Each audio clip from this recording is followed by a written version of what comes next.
तर Pune drugs party प्रकरणी पोलिसांनी आतापर्यंत 8 जणांना अटक केली आहे। काल जो प्रकार समोर आलेला होता या प्रकरणातल्या सर्व आरोपींना 29 तारखेपर्यंत पोलीस कोठडी सुनावण्यात आली आहे।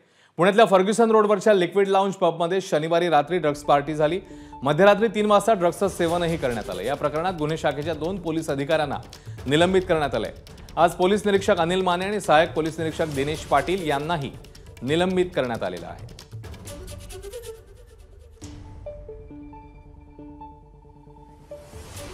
दरम्यान या ड्रग्ज पार्टी प्रकरणासंदर्भात पुण्याचे पोलीस उपायुक्त संदीप सिंग गिल काय म्हणतात, त्यांनी काय माहिती दिली आहे आपण पाहूया।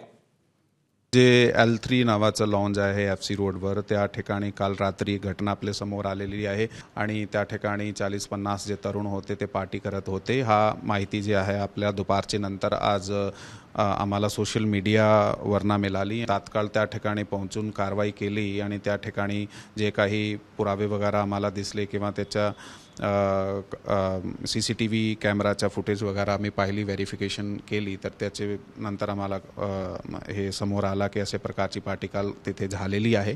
ते जे 188 IPC आहे, महाराष्ट्र दारूबंदी अधिनियम आहे, त्याची 65E खाली आणि त्याचबरोबर बॉम्बे पोलीस ॲक्टचे 33(1)W खाली आम्ही आता गुन्हा दाखल करीत आहोत। ABP माझा, उघडा डोळे बघा नीट।